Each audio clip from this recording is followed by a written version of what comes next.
Olá, eu sou Felipe Saad e este é o programa Estudo das Obras Básicas do livro O Céu e o Inferno de Allan Kardec. Eu vou fazer uma leitura explicativa de um trecho do livro e lembrando que o texto pode variar um pouco de editora para editora. Nada muito significativo, mas pode sempre ter uma alteraçãozinha na ordem das palavras. Então, se tiver alguma diferença do meu texto para o texto do amigo ouvinte, é por causa disso daí. Eu utilizo o livro da editora Mundo Maior, que é da Fundação Espírita André Luiz. E não importa, você pode acompanhar aí pelo livro da sua preferência, todos vão trazer a mesma ideia, né? Claro, eventualmente pode mudar uma coisa ou outra, uma ordem de uma frase ou uma palavrinha traduzida diferente, mas a ideia do texto vai ser sempre a mesma, claro. Então, antes de começar aqui a nossa explicação, como hoje é o primeiro capítulo aqui que a gente está fazendo, eu vou falar um pouquinho antes sobre o livro, no contexto geral. Então, esse livro ele é constituído de duas partes. A primeira parte fala sobre as doutrinas. Doutrina, né, ele chama. Então, ele vai analisar o futuro após a morte, o medo da morte, o conceito de céu, de inferno, de purgatório, de penas eternas, de penas que não são eternas, como nós espíritas acreditamos, de anjos, de demônios, de intervenção dos demônios. Ele vai analisar com muita sabedoria a proibição de evocar os mortos. Então eu vou fazer uma leitura desses textos e vou explicando aí para o amigo ouvinte na medida que eu consigo compreender, claro. E a segunda parte do livro constam exemplos. Então vamos ter exemplos são psicografias mesmo, algumas são até um bate-papo com um espírito assim, falecido, claro, né? E aí tem espíritos felizes, espíritos em condições medianas, espíritos sofredores, suicidas que sofrem ainda mais que esses sofredores, criminosos arrependidos, pessoas que erraram, mas já se arrependeram, mas ainda estão sofrendo um pouco lá as consequências dos erros delas, espíritos endurecidos, que são espíritos que erraram aqui, desencarnaram, mas continuam não dando o braço a torcer lá no plano espiritual de que agiram mal, e por fim expiações terrenas. Então vai contar de pessoas que passaram expiações aqui na Terra, desencarnaram e vai contar como elas estão lá. E aí cada um desses itens que eu falei, basicamente, são capítulos desse livro, e alguns deles têm subcapítulos. Então, por exemplo, espíritos suicidas vão ter 9 subcapítulos. Então vão ter 9 casos lá de espíritos que ou vai ter psicografia, ou vai ter um bate-papo com o espírito, e tudo sempre comentado por Allan Kardec e tal. Então eu vou fazer uma leitura explicativa dentro daquilo que eu consigo compreender, claro. Eventualmente algum trecho a gente pode ter que interromper para continuar no programa seguinte, ou podemos fazer até mais de um trecho num programa só, se der tempo, né? Então vamos começar, né, pela primeira parte, que é a doutrina. O capítulo 1, o futuro e o nada. Então eu vou começar lendo aqui, porque esse primeiro capítulo não tem como não ler. Então ele diz, no item 1, vivemos, pensamos, agimos, o que é muito bom. Mas é certo também que morremos.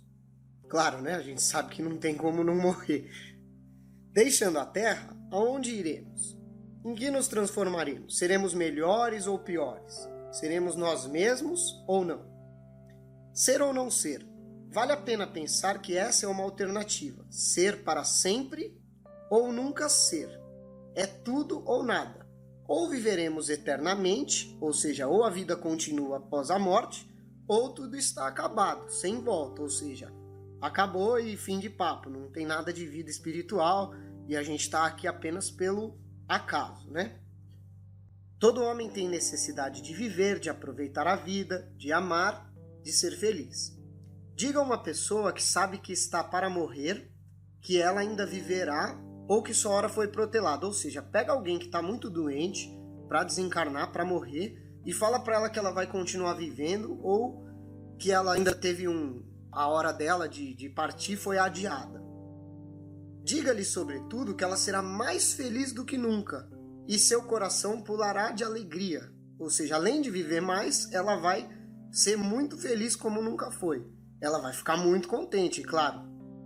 Aí ele pergunta, mas de que serviria esse desejo de felicidade se um leve sopro pode enfraquecê-lo?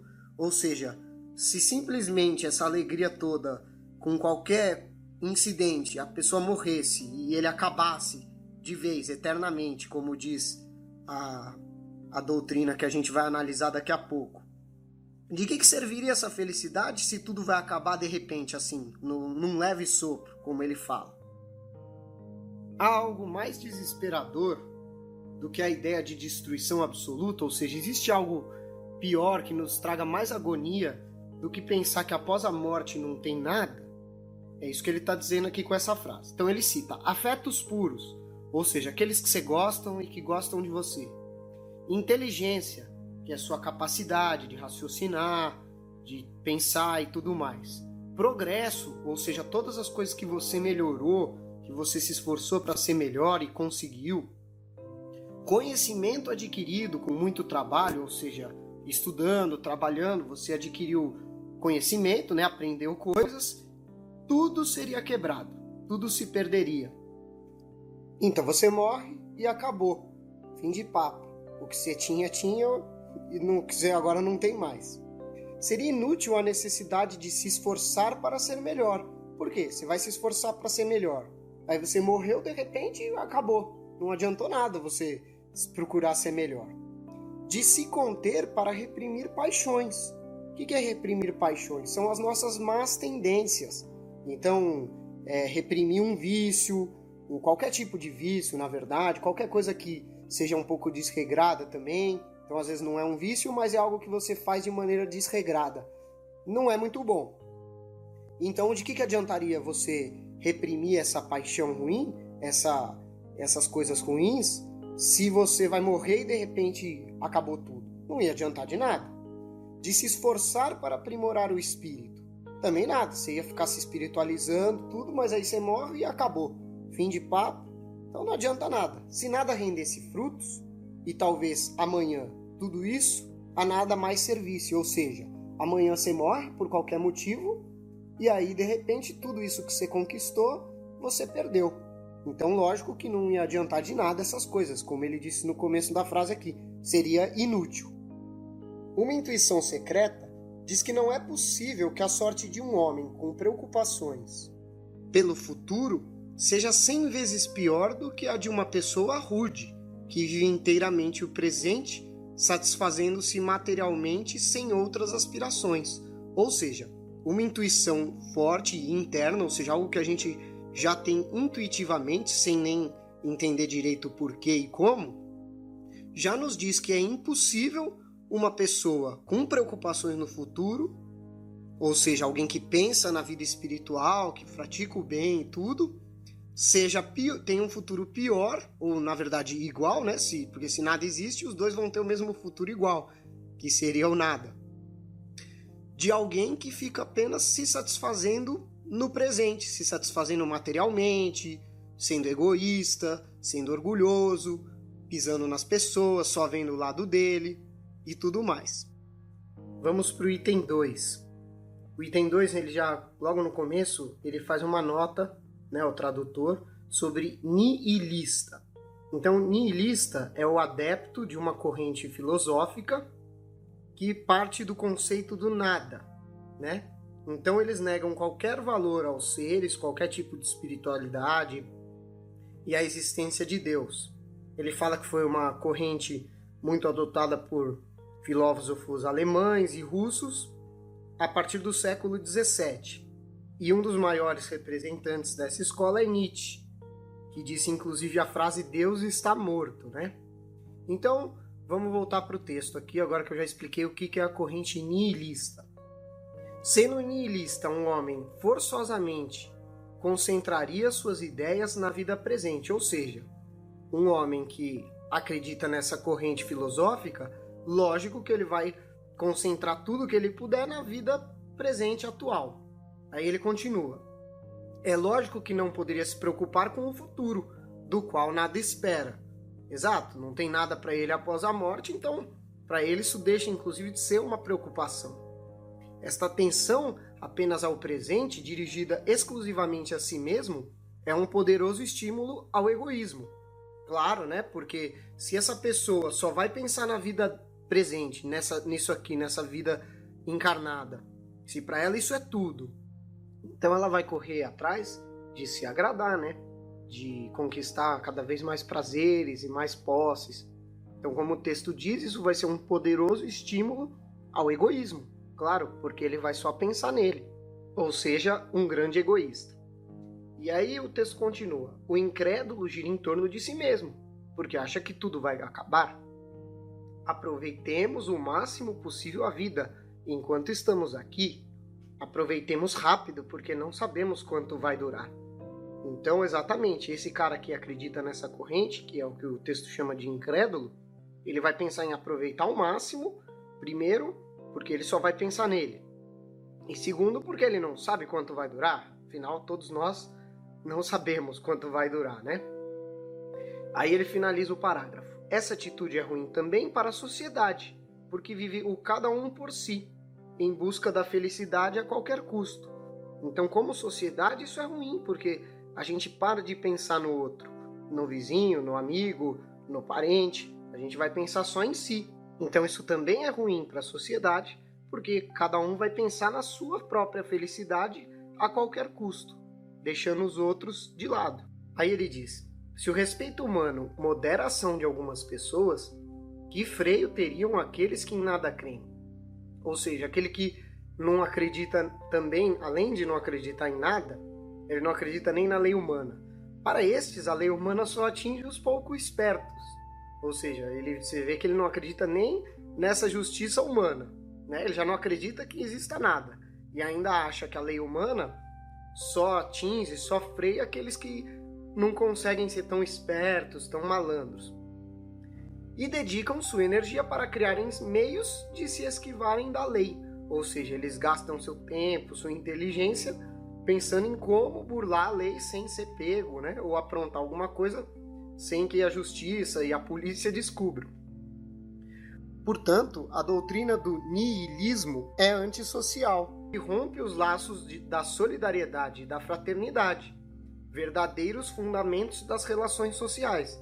Exato, as boas relações sociais, elas envolvem solidariedade, que é a gente ser solidário, pensar no outro e tudo mais, e fraternidade, que é você também pensar no outro, auxiliar o outro. São coisas bem parecidas, né, na verdade. Aí no item 3, suponhamos que por alguma circunstância um povo tenha a certeza de que em 8 dias, um mês ou um ano será aniquilado, sem deixar rastros, e que ninguém sobreviverá. Ou seja, um povo vai ser extinto, tá? E ele sabe o prazo. O que fará este povo durante o tempo que lhe resta? Trabalhará para melhorar, para se instruir? Claro que não, né? Se todo mundo soubesse, você tem mais 6 meses, um povo, ninguém ia querer saber de trabalhar, de estudar, de se ajudar, nada disso. Permitir-se-á sofrer para viver?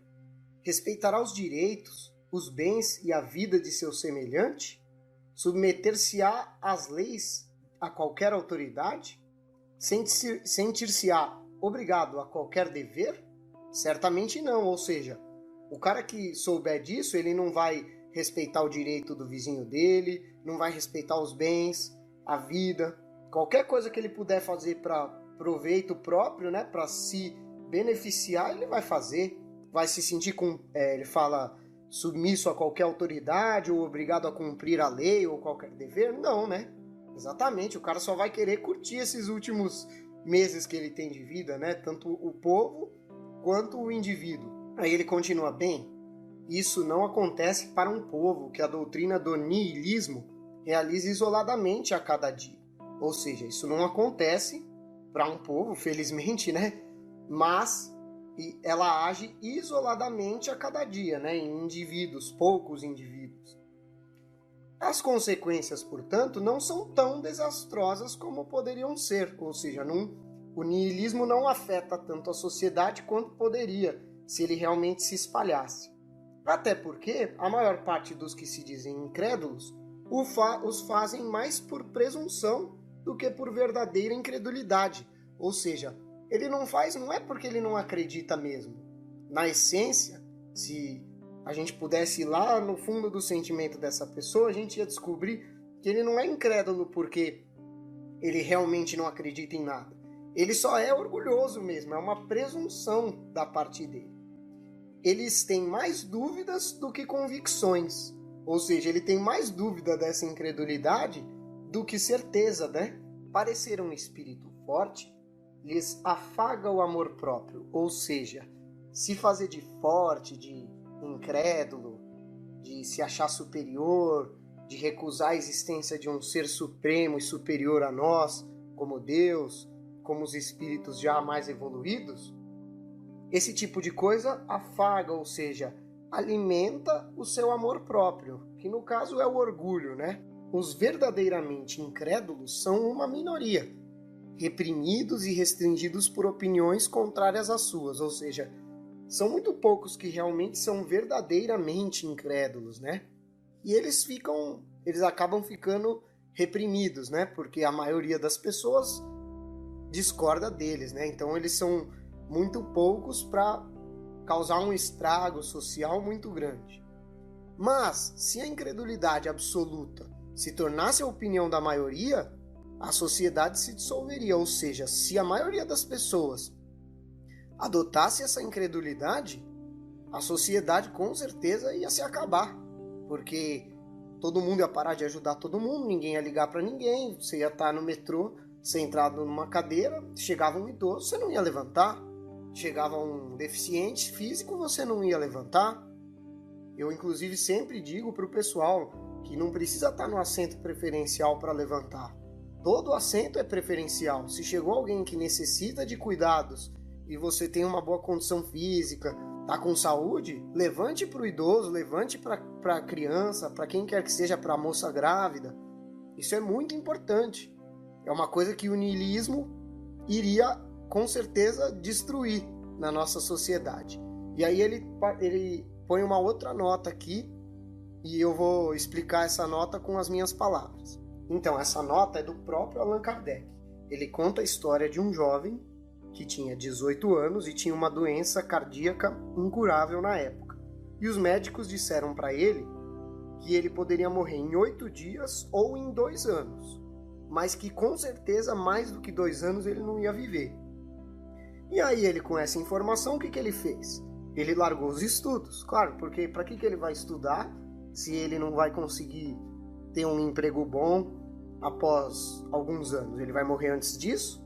E aí ele se entregou aos excessos de todos os tipos. Então ele deve ter começado a ir pra farra, ir atrás de bebida, de mulheres e tudo mais. E aí quando alguém falava para ele sobre o perigo dessa vida desregrada que ele levava, ele respondia assim: que me importa? Eu só tenho 2 anos para viver. De que adianta cansar meu espírito? Ou seja, que adianta essas coisas se eu vou ficar me cansando aí para ser bom, para estudar, trabalhar, se eu já vou morrer mesmo? Então eu quero aproveitar o que me resta e me divertir até o fim, o máximo que eu puder, né? Com certeza ele era seguir essa corrente nihilista, né? Então até o Kardec escreve: eis a consequência lógica do nihilismo. Porém, o Kardec escreve muito bem, claro, se este jovem fosse espírita, diria que a morte só ia destruir o corpo dele e que ela seria apenas uma roupa usada, que o espírito usou por um tempo, mas esse espírito vai sobreviver além dessa roupa. E que, sabendo que haveria uma vida futura após a morte, e que essa vida futura vai ser colhida frutos que ele plantasse aqui encarnado, ele ia procurar continuar adquirindo as qualidades morais e intelectuais. Porque assim, passo a passo, ele ia caminhando, progredindo rumo à felicidade, rumo à perfeição espiritual, até onde que a gente consegue chegar, né, de espírito puro. E aí a felicidade ou infelicidade nesse futuro, nessa vida espiritual, ia depender da utilidade ou da inutilidade da existência que ele levou no presente. Ou seja, mesmo sabendo que ele iria desencarnar em até 2 anos, ele ia continuar se esforçando para ser útil, para aprender, para trabalhar, porque isso ia fazer com que ele tivesse uma vida mais feliz lá ao desencarnar. E aí ele finaliza aqui: é de meu interesse aproveitar o pouco tempo que me resta e evitar tudo que poderia diminuir as minhas forças, ou seja, vou me cuidar nesse período para que eu possa viver o máximo possível e também, além de viver o máximo, viver já plantando bons frutos e aprendendo, estudando, trabalhando, ajudando o outro, para que ele tivesse uma vida boa após o desencarne. Aí Kardec pergunta: qual das duas é preferível? Qual das duas doutrinas? Não tem nem dúvida, né? Que é a que, se ele fosse espírita, o rapaz.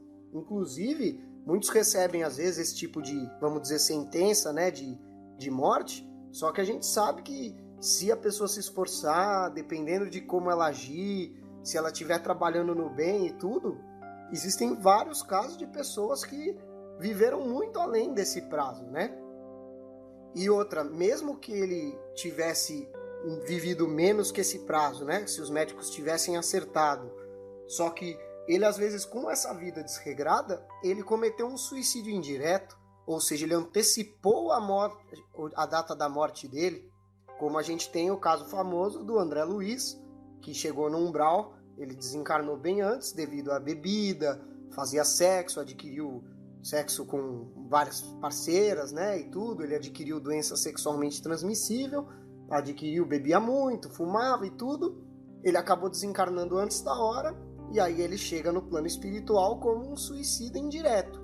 Ele não é um suicida que quis se matar, se matou e sofreu as consequências disso. Ele não quis se matar, mas em função dele deixar a parte espiritual e viver apenas esses prazeres efêmeros da matéria, da carne, né, de quem está aqui encarnado, ele acabou sofrendo esse suicídio, as consequências de um suicídio indireto. Aí Kardec continua: se o niilismo fosse uma verdade, seria necessário aceitá-lo, independentemente das consequências.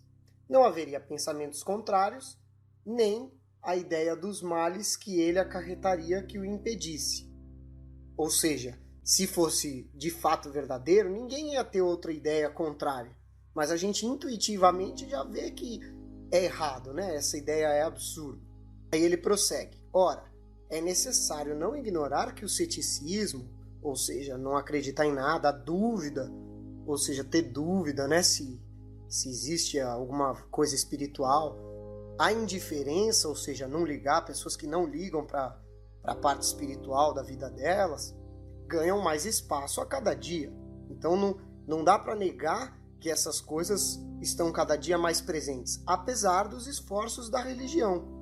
Lembrando, pessoal, que quando Kardec fala religião, na época dele e na França, ele se refere principalmente à Igreja Católica. A gente vai ver nesse livro que muitos trechos ele vai argumentar com a Igreja Católica, né? Vai mostrar a visão da Igreja Católica, que era a igreja predominante na época no mundo, e principalmente nessa parte da Europa, na França, né? Se a religião é impotente contra a incredulidade, é porque lhe falta alguma coisa, ou seja, se a religião não consegue debater de frente e derrubar esses que não acreditam em nada, esses incrédulos, é porque realmente falta alguma coisa, falta um argumento sólido, alguma coisa que seja inquestionável, que derrube o que o outro está falando, né?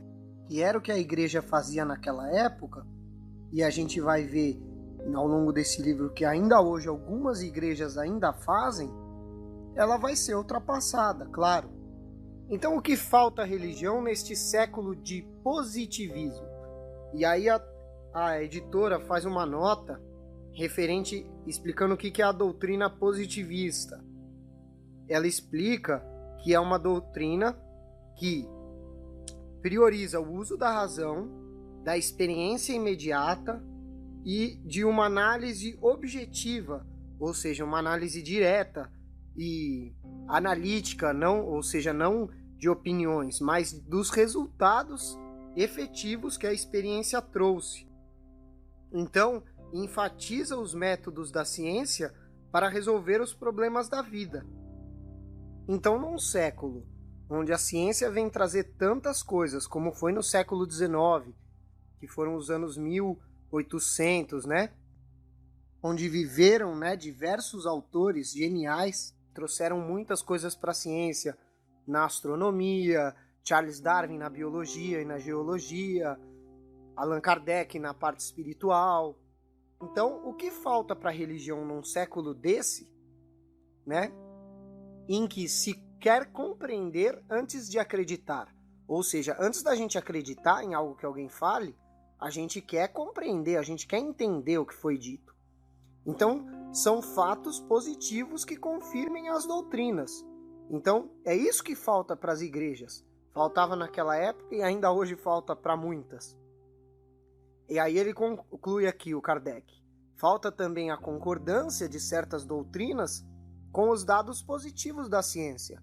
Ou seja, o que a ciência provou de maneira científica e às vezes indiscutível, tem doutrinas que ficam teimando. Como, por exemplo, a criação do homem, a formação do planeta. Se a doutrina diz branco e os fatos dizem negro, é preciso optar entre a evidência e a fé cega. Ou seja, a doutrina, ou no caso a religião, diz branco. Ou, por exemplo, diz que o homem foi criado do barro, que a terra foi feita em 6 dias. Porém, os fatos dizem negro. Ou seja, dizem, a geologia comprova aí que a terra foi feita ao longo de milhões de anos, que o homem foi feito ao longo de milhões de anos pela evolução da espécie. Então a gente tem que optar entre a evidência, que é todo esse estudo científico da geologia, da biologia, da astronomia e de qualquer outro tipo de ciência, ou da fé cega, que nos empurra goela abaixo de que a Terra foi feita em 5, 6 dias e o homem foi feito no dia tal, e até hoje a gente vive assim. E aí é claro que, com o tempo, essa fé cega vai ser enfraquecida, porque aos poucos a evidência vai trazendo mais pessoas para ela. Então a fé cega, que é essa fé goela abaixo, que enfiam na gente, ó, é isso, e ou você aceita ou você vai para o inferno, é claro que isso aí aos poucos vai perdendo credibilidade. Aí no item 4, Kardec diz: é neste estado de coisas que o Espiritismo vem colocar um freio, a disseminação da incredulidade. Ou seja, mediante todas essas situações, o Espiritismo vai começar a parar com essa incredulidade. E aí ele diz, não somente pelo raciocínio e pelo alerta sobre os perigos que ela representa. Então não só por esse raciocínio que a gente viu aí nos itens anteriores e o perigo que isso traz para a sociedade, mas por fatos materiais que tornam tangíveis e visíveis a alma e a vida futura. Ou seja, o Espiritismo também vai trazer fatos materiais, ou seja, evidências indiscutíveis como psicografias, visões, psicofonias, que Kardec detalha em outros pontos da codificação, fatos que tornam tangíveis e visíveis a alma, ou seja, coisas que a gente vai poder pegar, ver com os olhos, ver com a alma e pressentir essa vida futura que a gente já traz intuitivamente dentro de cada um de nós, como a gente já falou num dos itens anteriores. Aí ele continua, cada pessoa é livre para acreditar em alguma coisa ou não acreditar em nada. Claro, todos temos o livre-arbítrio para usar como quiser, né? Principalmente na questão da fé religiosa. Mas aqueles que, apoiados em seus conhecimentos e ascendência de posição, ou seja, aqueles que têm conhecimentos e têm uma posição social, seja influente politicamente ou um cientista importante, alguém que quando fala todos respeitam, procuram impor a ideia de negação do futuro aos povos, ou seja, ficam falando aí para todo mundo que não tem que acreditar em nada, porque não tem nada após a morte, e principalmente aos jovens, falando isso para os jovens, eles semeiam a perturbação, ou seja, o caos e a dissolução da sociedade, ou seja, o fim da sociedade, como a gente viu lá num dos itens anteriores, o que lhes acarreta grande responsabilidade. Claro, porque se eles tiveram essa posição, esse conhecimento, era para semear o bem, pregar o bem, fazer com que a sociedade melhorasse e acreditasse mais nas coisas divinas e não fazer com que o materialismo fosse mais forte, ou seja, aqueles que acreditam só nas coisas materiais e menos em Deus. Com certeza não, né? Aí no item 5, Kardec fala que há outra doutrina que se considera não materialista, ou seja, ela considera uma vida espiritual, porque admite a existência de um princípio inteligente fora da matéria, que seria Deus, né? Que seria o princípio da absorção no todo universal. Segundo essa doutrina, cada indivíduo ao nascer recebe uma parcela desse princípio, que é a sua alma, e que lhe dá a vida, a inteligência e o sentimento. Quando morre, essa alma se reintegra ao foco de origem e se perde no infinito, como uma gota d'água no oceano. Então é como se todas as almas constituíssem de um bolo ou o oceano aqui, como ele diz. Quando a gente vai nascer, tira uma fatia desse bolo ou uma gota desse oceano e a gente vive. E aí quando a gente morre, a gente volta para esse bolo, ou a gota d'água volta para o oceano. Então Kardec diz, essa doutrina é sem dúvida um passo adiante em relação ao materialismo puro. Claro que ela já é avançada em relação àquela anterior que a gente viu, já que ela supõe alguma coisa além da matéria, enquanto o outro nada admite. Então a anterior nada admitia, essa já admite esse bolo aí de almas, né? Já é um progresso. Mas as consequências das duas doutrinas são iguais. É a mesma coisa para o homem mergulhar no nada, como no caso anterior, ou em um reservatório comum, que seria esse bolo aí que eu falei. Então, no primeiro caso, a gente morre e a nossa alma é aniquilada. No segundo, não é aniquilada, mas perde a individualidade. Eu deixo de ser o Felipe para voltar a fazer parte do bolo. Entendeu? O Felipe não mais existe. Então, nos dois casos, é como se não existisse a alma individual, né? Então, com isso, as relações sociais são rompidas. Então, quem hoje é sua mãe, você nunca mais vai ver. Então, quem hoje é seu amigo, você nunca mais vai ver também. O essencial para o homem é manter o seu eu, sem o que não importa ser ou não ser. Então, o importante é apenas ele cuidar de manter ele próprio. Ele não tem futuro e a única coisa que lhe importa é o presente, ou seja, ele não tem futuro quando morrer. Então, tudo que vale para ele é a vida atual, presente aqui de encarnado. As consequências morais dessa doutrina também não são saudáveis, óbvio, né? Porque no fundo ela leva a mesma crença do materialista que a gente viu nos itens anteriores, né? Então não proporciona esperança e incitam ao mesmo egoísmo que a doutrina materialista, exatamente o que eu falei. Já que ela leva a uma crença de que você volta para o bolo e perde a sua individualidade, então você vai continuar sendo egoísta tanto quanto era na doutrina materialista, né? Embora essa doutrina seja um pouco mais avançada que a materialista, né? E aí Kardec, no item 6, faz uma objeção muito interessante sobre essa segunda doutrina. Todas as gotas de um oceano são semelhantes, têm propriedades idênticas. Então, se você tirar qualquer gota de água do oceano, elas vão ter as propriedades ao menos parecidas, né? Se não forem idênticas, vão ser ao menos parecidas. Como parte de um mesmo todo, ou seja, o oceano é um todo. Você tirou uma gota, ela vai ter propriedades semelhantes ou similares às de outra gota que você tire, em outro lugar do oceano. Por que então as almas desse grande oceano universal são tão diferentes? Então, falando desse universo de almas, desse bolo que eu citei nos itens anteriores, por que se a gente tira uma alma desse bolo, elas são tão diferentes? E aí Kardec diz, o gênio ao lado da estupidez. Ou seja, por que a gente tem pessoas com problemas mentais, que seria isso que ele quer dizer com estupidez, ao lado do gênio, de um Albert Einstein? Esses dois vieram do mesmo bolo? É meio estranho, né? As almas mais sublimes, como por exemplo Madre Teresa de Calcutá, Chico Xavier, ao lado das mais ignóbeis, ou seja, os ditadores, por exemplo, pessoas que fazem maldade com os outros.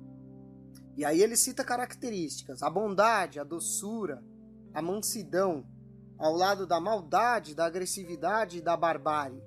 Ou seja, todas essas coisas vêm de um bolo homogêneo, de um bolo igual.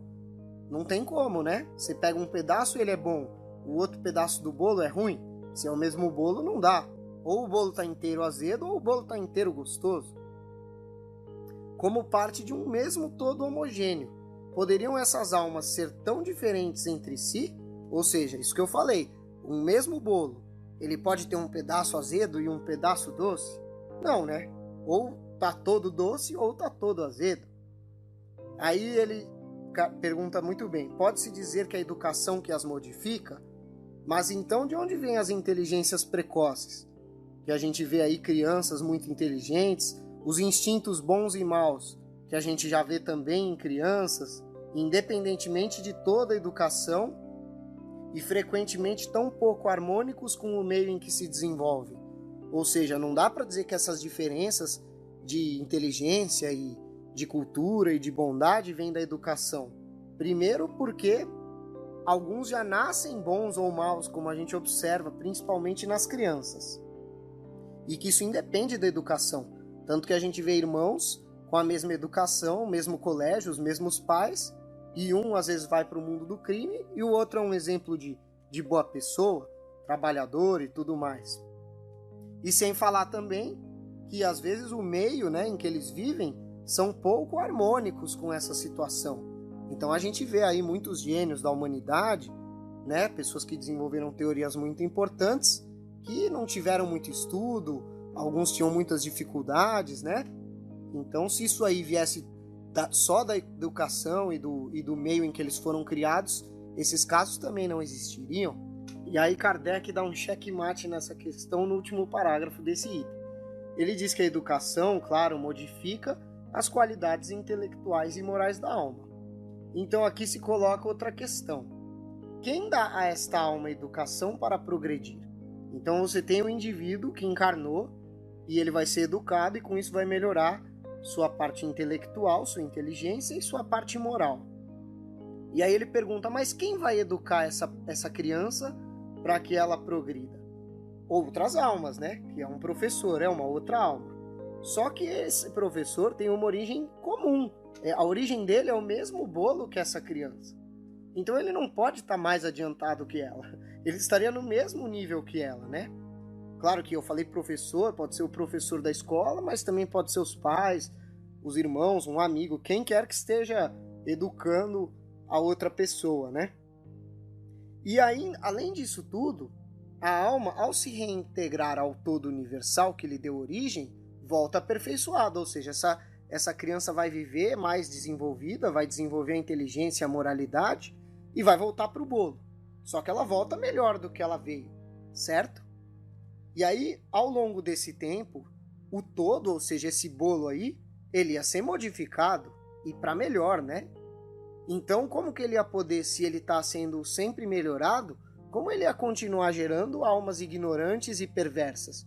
Ou seja, pessoas sem conhecimentos, né? Ou que tenham muita dificuldade intelectual, que seria isso que ele quis dizer com ignorantes, e perversas, né? Que seriam pessoas más, pessoas ruins. Aí no item 7, Kardec diz que, segundo essa doutrina, a fonte universal da inteligência que gera as almas humanas é independente da divindade. Ou seja, esse bolo de almas não é Deus, é só um bolo de almas mesmo. É diferente do panteísmo. Aí a editora aqui põe uma observação, né, de que o panteísmo é uma corrente filosófica que defende que tudo é divino. Ou seja, não existe um único Deus, mas tudo no universo é a mesma coisa e se confunde com Deus. Ele até cita aqui o hinduísmo, entre outras religiões, defende o panteísmo. O panteísmo considera que o princípio da vida e da inteligência são partes da divindade. Então Deus é ao mesmo tempo espírito e matéria, e nós fazemos parte de Deus. Então todos os seres e todos os elementos da natureza, todas as moléculas, são os elementos que constituem a divindade, ou seja, Deus. Então Deus é o conjunto de todas as inteligências reunidas, todas as pessoas, todos os animais, toda a natureza, tudo isso seria Deus. E o indivíduo, sendo parte deste todo, ou seja, eu, como eu sou parte desse todo de almas, eu também sou Deus. Então não há um ser superior e independente que comanda todo o conjunto, todo o universo. E aí ele compara que o universo seria como uma imensa república sem chefe. Ou seja, não existe um chefão, que no nosso caso é Deus, né? Que esse chefão. E aí ele até diz, melhor dizendo, onde cada um é chefe, com poder absoluto. Exato, não só não existe um chefão, como todos nós, cada um de nós, é chefe, porque nós seríamos parte de Deus. Aí Kardec, no item 8, diz que há várias objeções a esse sistema. Claro, né? Então ele começa citando a divindade, ou seja, Deus, não pode ser imaginado sem uma perfeição infinita, né? Se Deus existe, óbvio que ele é perfeito. Então, como podia ser, e se nós fazemos parte de Deus, como que Deus, que é perfeito, pode ter partes tão imperfeitas e com necessidade de progresso como nós? Então, se cada parte, como nós, precisa de progresso, então Deus também precisaria progredir.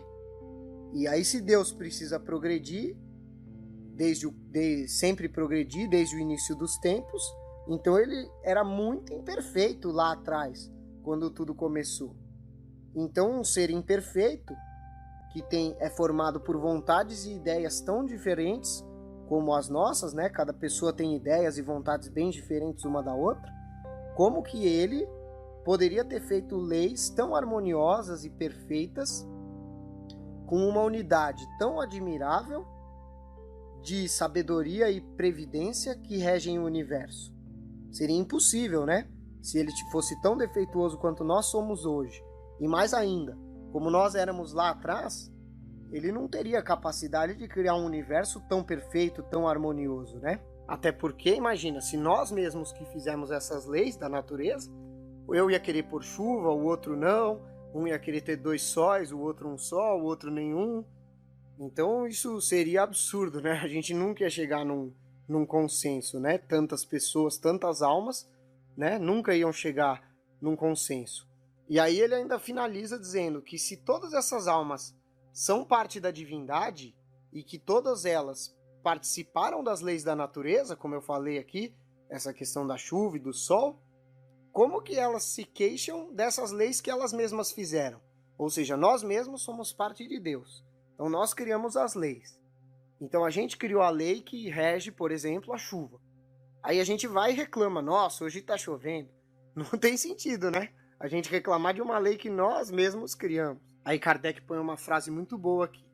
Uma teoria só pode ser aceita como verdadeira se satisfaz a razão, ou seja, se a lógica diz que ela é correta e leva em conta todos os fatos que ela abrange.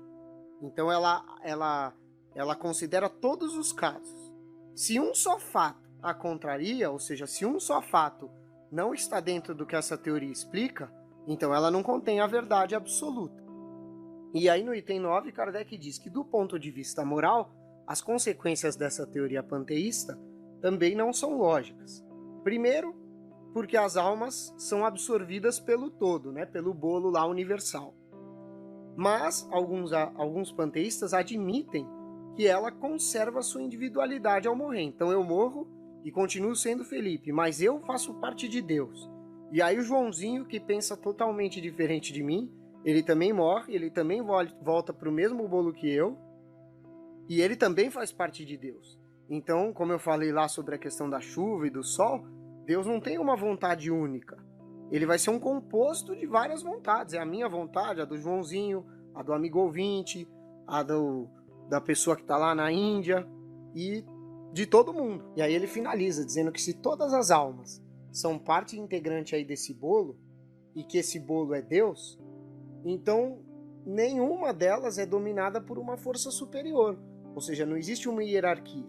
Quando a gente morre lá, o Chico Xavier, ele volta para o bolo e ele é igual ao Hitler, que morreu e foi para o bolo também. Então não incorre nenhuma hierarquia, vamos dizer assim, nenhuma força superior, ninguém está acima de ninguém, está todo mundo igual. E com isso, a gente perde qualquer responsabilidade pelos atos bons ou maus, porque o Chico Xavier, que só fez bondade, volta a ser no mesmo nível que o Hitler, que só fez maldade. Então qual que é o interesse da gente fazer o bem? Se você vai para o mesmo lugar que quem fez o mal, você vai fazer o mal, que é mais confortável, né? Normalmente fazer o mal é mais fácil, né?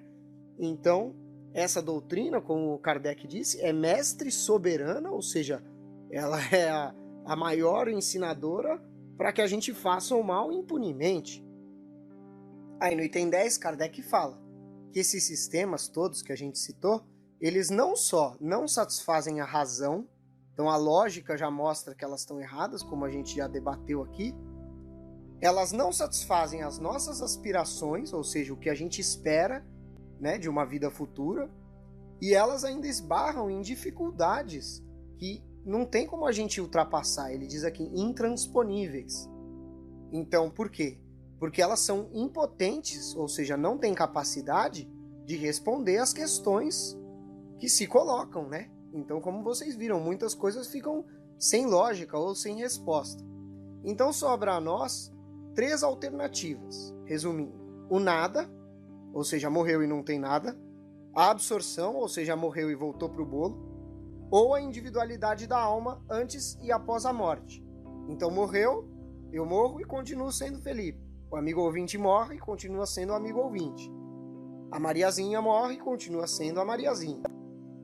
Então é lógico que é para essa última crença que a lógica nos leva, e que também é a base de todas as religiões, como Kardec disse aqui. Então a lógica nos conduz a essa teoria da individualidade da alma. E isso nos leva também a outra consequência, que o destino de cada alma deve depender das suas qualidades específicas. Porque seria irracional, ou seja, fora do raciocínio lógico, admitir que a alma atrasada do homem selvagem, ou seja, um cara que vive nas cavernas, ou a alma do homem perverso, ou seja, um desses ditadores que faz muita maldade, estivesse no mesmo patamar que a do homem sábio, que no caso Albert Einstein, ou a do homem bom, como Chico Xavier. Então não dá para a gente imaginar que todo mundo estaria nesse mesmo nível. Então, por justiça, as almas devem ter a responsabilidade de seus atos.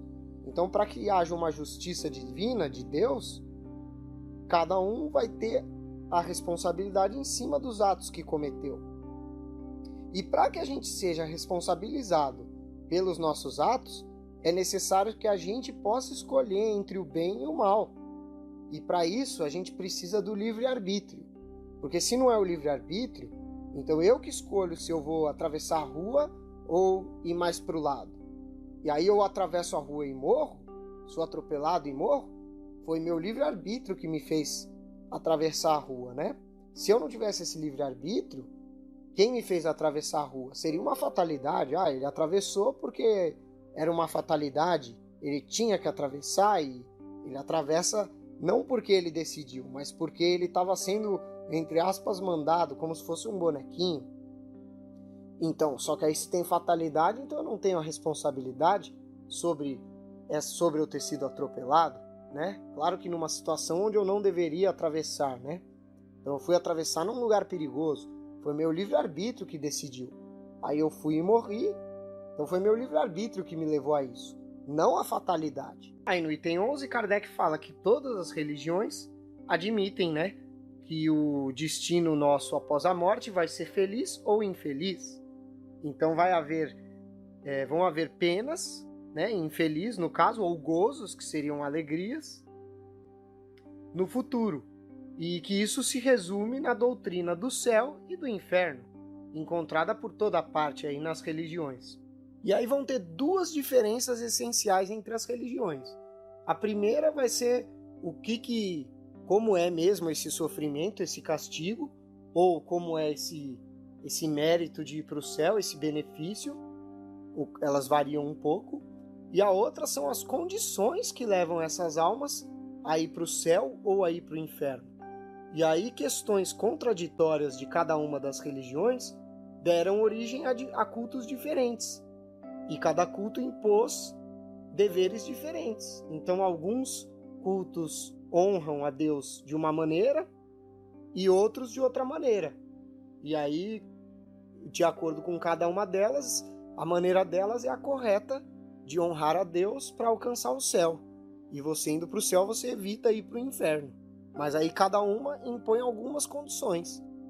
No item 12, Kardec explica que todas as religiões se originaram de acordo com o grau de adiantamento moral e intelectual dos homens, né? Que estavam ali naquela região onde essas religiões surgiram. Que aqueles muito materialistas, que ainda não conseguiam compreender as coisas espirituais, fizeram rituais, né, deveres religiosos materiais, que seriam cerimônias exteriores, ou seja, cerimônias e rituais que a gente faz com os corpos, né?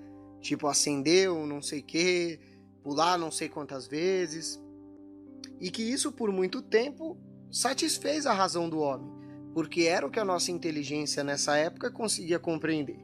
Só que mais tarde, conforme a nossa inteligência vai evoluindo, a gente vai vendo que esses tipos de rituais não têm o menor sentido para levar a gente até Deus, né? Aí no item 13, Kardec diz que se a religião, que no começo era apropriada aos conhecimentos limitados do homem, tivesse sempre acompanhado o movimento progressivo do espírito humano, ou seja, se ela tivesse se atualizado, não haveriam incrédulos, porque a natureza nossa humana, ela traz a necessidade da gente acreditar, e que a gente, como homem, vai acreditar se for dado um alimento espiritual, ou seja, se nos trouxerem uma religião que seja harmônica, ou seja, que satisfaça as nossas necessidades intelectuais, ou seja, a nossa inteligência. Porque o homem, ele quer saber de onde veio e para onde ele vai. Se for mostrado para a gente um fim que não responde às nossas aspirações, ou seja, aquilo que a gente deseja, e nem a ideia que a gente faz de Deus, ou seja, isso vai trazer para a gente um Deus injusto, um Deus mau, um Deus vingativo, e também não satisfizer os dados positivos que a ciência nos traz, e além disso tudo, são impostas condições inúteis, segundo a nossa razão, ou seja, coisas que para a gente é inútil fazer, alguém fala, faz isso que você vai para o céu. Isso vai fazer com que, todas essas coisas vão fazer com que a gente rejeite o todo que vem da religião. E aí o materialismo e o panteísmo vão parecer mais racionais, ou seja, mais lógicos, porque discutem e raciocinam. Mesmo que seja um raciocínio falso, mas muitas pessoas acabam preferindo um raciocínio falso do que algo que não nos permite raciocinar, como são as fés cegas de muitas religiões aí. Mas se lhe é apresentado um futuro com lógicas condições, com a completa grandeza, justiça e infinita bondade de Deus, ele abandonará o materialismo e o panteísmo. Claro, se alguém encontrar uma doutrina que traga essas coisas todas, a pessoa vai acreditar. Por quê? Porque o materialismo e o panteísmo trazem um vazio que no íntimo essa pessoa não gosta, mas é o que ela sente porque ela olha para as religiões e não vê nada melhor do que o vazio. Dentre as outras opções, o melhor era o vazio, até que surge o espiritismo, que oferece mais para essas pessoas. Por quê? Porque acolhe com carinho os atormentados pela dúvida da existência ou não de uma vida após a morte. E aí no espiritismo eles encontram o que eles procuram e que eles não tinham encontrado até então nem nas religiões nem nas filosofias. O espiritismo traz a lógica do raciocínio e a confirmação dos fatos pelos diversos fenômenos mediúnicos. É por isso que tem sido inutilmente combatido. Lembrando que o espiritismo foi, claro, muito combatido na época de Kardec, né? E até hoje é combatido, na verdade. Para encerrar aqui nosso programa de hoje, o item 14, o homem tem a crença instintiva no futuro. Então a gente já tem no nosso instinto a crença na vida após a morte. Só que até então a gente não tinha uma base sólida para apoiar a nossa imaginação sobre a vida futura. Então isso causou a diversidade de crenças, as várias religiões. E aí vem a doutrina espírita, que não é obra de imaginação ou mais ou menos concebida pela nossa cabeça, mas é sim o resultado de observações de fatos materiais que aparecem nos nossos olhos. E aí reúne isso tudo. Como? Pelas informações que os espíritos nos trazem, pela posição que eles estão lá no plano espiritual após desencarnar, nesse livro aqui que Kardec juntou exemplos riquíssimos para nós. Então aí, com isso, as opiniões divergentes e erradas de algumas religiões que distorceram algumas coisas, elas vão vir pouco a pouco para o lado do espiritismo, pela unidade da crença, ou seja, futuramente, daqui a alguns séculos, provavelmente, todas as pessoas vão acreditar não mais nas hipóteses sobre a vida futura, mas na certeza da vida futura que o Espiritismo nos traz.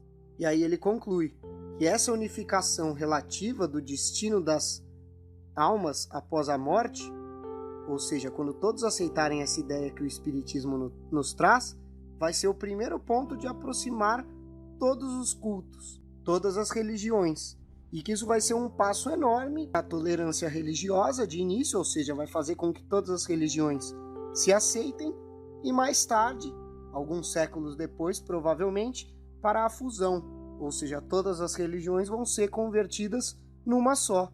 Claro, quando a humanidade estiver pronta para isso, né? Infelizmente, a gente não vai poder ver nessa encarnação ainda essa fusão das religiões. Com isso, a gente encerra o programa de hoje. Eu agradeço a você, amigo ouvinte, e até a próxima.